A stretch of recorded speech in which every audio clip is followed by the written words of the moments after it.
আসসালামু আলাইকুম।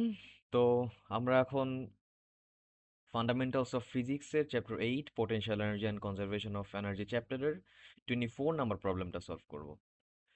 So problem statement যেটা বলছে, a block of mass m equals 2 KG is dropped from height 40 centimetre. Okay, height হচ্ছে এখান থেকে এতটুকু, এই যে এখান থেকে এতটুকু দিয়ে দিচ্ছে হাইটটা, not from the ground. Okay, so এটা হচ্ছে 40 centimetre অনটু a spring of spring constant K equals to এত। ওকে, এই স্প্রিংটা স্প্রিং কনস্ট্যান্ট দিয়ে দিছে এবং এই স্প্রিংটা এখন এখন রিল্যাক্স পজিশনে আছে। তারপরে এই ম্যাচটা স্প্রিংটার উপরে পড়ছে। Find the maximum distance the spring is compressed. তার মানে এটা পড়ার পরে স্প্রিং তো একটু কম্প্রেসড হয়েছে, ধরো 1 সেন্টিমিটার কম্প্রেসড হয়েছে, সেই 1 সেন্টিমিটারটা আমাদেরকে এখন বের করতে বলছে।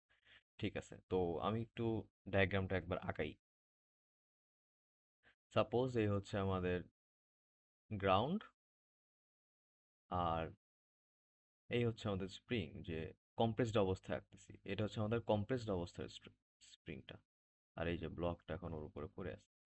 স্প্রিংটা ইনিশিয়ালি হচ্ছে এইখানে ছিল সাপোজ, আর এখন আছে এখানে। আর ব্লকটা ফার্স্টে ছিল এখানে। ঠিক আছে, এটা একটু বেশি হয়ে গেছে। হুম, তো এইখান থেকে এখানেও 1 সেন্টিমিটার কম্প্রেসড হয়ে আসছে। আর এইখান থেকে এখানেও ওর হাইটটা ছিল এইচ, তাই না? মানে এইখানে x equals two equilibrium, x initial equals to zero, এটা হচ্ছে ইকুইলিব্রিয়াম পজিশন। এটা আমি যে এইটা আঁকছি এই কেসটা, যখন স্প্রিংটা এইখানে ছিল সেটা হচ্ছে এই এই অবস্থা। তো এইখান থেকে যখন ব্লকটা ওটার স্প্রিংটার উপরে পড়ছে তখন ও 1 সেন্টিমিটার কম্প্রেসড হয়ে গেছে। ওকে, তো এর আগে একটা কোশ্চেন, যখন একটা প্রবলেম সলভ করতে গেছিলাম তখন আমি বলছিলাম যে স্প্রিং এর ম্যাক্সিমাম কম্প্রেসড অবস্থায় আমরা যদি ইউকে জিরো ধরে নিই, মানে ওটাকে যদি আমরা রেফারেন্স সারফেস ধরে নিই, তাহলে আমাদের ম্যাথ করা ইজি হয়ে যায়। কারণ কি দেখো, এখন এই যে এতটুকু হাইট কি তুমি জানো? জানো না, এবং কোনোভাবে বের করাও সম্ভব না। তাহলে এইখানে যেই ব্লকটা আছে, আমরা যদি এইটাকে ইউ ইকুয়ালস টু জিরো ধরি, তাহলে আমাদের তো এই ব্লকটার মধ্যে একটা পটেনশিয়াল এনার্জি স্টোর থাকবে, কিন্তু সেই হাইটটা তো আমরা জানি না, তাই না?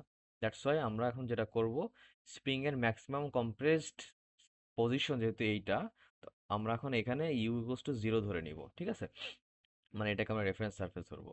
তাহলে ইউ ইউ ইকুয়ালস টু এখানে জিরো ধরে নিলাম, মানে এটা হচ্ছে potential energy U equals to zero. হ্যাঁ, তো তাহলে এখন এখানে হচ্ছে এটা আমাদের ফাইনাল পয়েন্ট ছিল, আর আমাদের এটা ছিল ইনিশিয়াল পয়েন্ট, তাই না? এই যে ব্লকটা তো এখান থেকেই ছাড়া হয়েছে। এখন বলছে find the maximum distance the spring is compressed. তার মানে আমাদের এক্স এর ভ্যালুটা চাইছে, যে এক্স ইকুয়ালস টু হোয়াট। তাহলে আমরা এখন কনজারভেশন অফ এনার্জি অ্যাপ্লাই করব, যে E initial equals to E final লিখে দুইটা পয়েন্টের মধ্যে আমরা হচ্ছে এনার্জিগুলোকে অ্যানালাইসিস করব। তো এখন ই ইনিশিয়াল ইকুয়ালস ই ফাইনাল। এখন ইনিশিয়াল পজিশনে যখন ব্লকটা ছিল, তখন ব্লকটার মধ্যে আহ, ইয়া ছিল, খালি পটেনশিয়াল এনার্জি স্টোর ছিল, তাই না? এই যে এই পর্যন্ত, তাহলে এই পর্যন্ত ওর হাইটটা কত ছিল? এইচ প্লাস এক্স, তাই না? তাহলে ওর মধ্যে পটেনশিয়াল এনার্জি স্টোর কত ছিল? H plus X, M G H plus x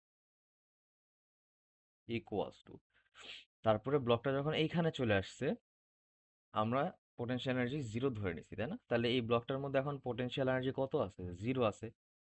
আর কি কিছু আছে? অবভিয়াসলি আরেকটা জিনিস আছে, স্প্রিং। স্প্রিং কমপ্রেসড হয়েছে না? তাহলে স্প্রিং কিন্তু অবভিয়াসলি এখন ওটার মধ্যে একটা ইলাস্টিক পটেনশিয়াল এনার্জি আছে, তাই না?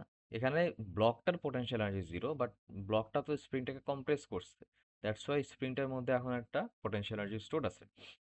সেটা কত? হাফ কে এক্স স্কোয়ার, যেহেতু এক্স পরিমাণ ডিসপ্লেস করছে, তাই না? তো এই যে এটাই তো, এখন হচ্ছে আমরা সব কিছুই জানি, এক্স এর ভ্যালু জানি না। এখন ম্যাথ কত? 2 × 9.8 ইন্টু এইচ হচ্ছে আমাদের কত? 40 সেন্টিমিটার, মানে 0.4 metre, plus X is equals to half into K কত? 1960 ইন্টু এক্স স্কোয়ার। সো এটাকে যদি আমরা ক্যালকুলেটরে ডিরেক্ট বসাই দিই, সলভ করি ক্যালকুলেটরে বসায়, তাহলে দেখি কত আসে। 2 × 9.8 into 0.4 plus X equals 0.5 Times 1960 Times x square.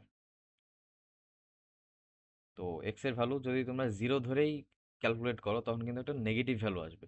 Negative value হবে না, এক্স এর ভ্যালু অলওয়েজ পজিটিভ, এক্স তো একটা ডিস্টেন্স লেন্থ, তাই না? লেন্থের ভ্যালু কি কোনো নেগেটিভ হয়? না, হবে না। তো যখন দেখবা নেগেটিভ ভ্যালু আসছে, তখন ওই যে এক্স এর ভ্যালু তুমি ফার্স্টে একটা পজিটিভ ভ্যালু অ্যাজিউম করে নিবা। ধরো আমি 10 ধরে দেন আমি এক্সিকিউট করতেছি, তাহলে দেখো 0.1 আসছে এক্স এর ভ্যালু। তাহলে আমার সেই এক্স এর ভ্যালু 0.1 মিটার। এটাই হচ্ছে আমার অ্যান্সার। ঠিক আছে, এই তো 0.1 metre. Find the maximum distance, হ্যাঁ। সো এটাই অ্যান্সার। Thank you.